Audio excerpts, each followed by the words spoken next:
Амансыздар ма, оқырмандар? Баршаңызға рахмет. Арнама жазылған, лүпіл басқан әрбір жанға алғысым шексіз. Сіздерге бар жақсылықты тілеймін. Әр істеріңізге береке берсін. Қуанышты күндеріңіз көп болсын. Аман болыңыздар. Мұхаммедтің бойындағы сипаттар. Иншалла осы сипаттарды бойымызға сіңірейік. Пайғамбарымызды үлгі тұтайық.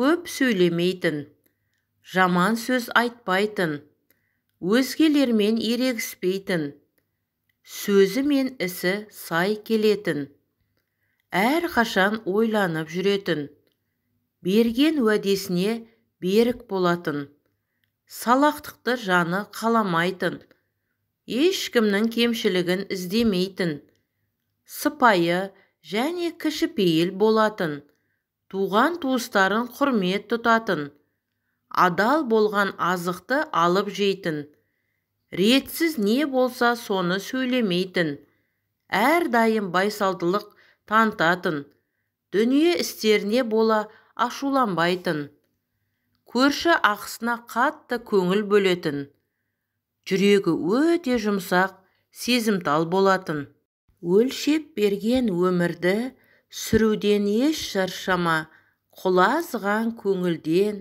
көзіңнен жас тамса да, күліп қара өмірге күлімдеуден шаршама, күліп өмір сүре бер, аяғыңнан шалса да.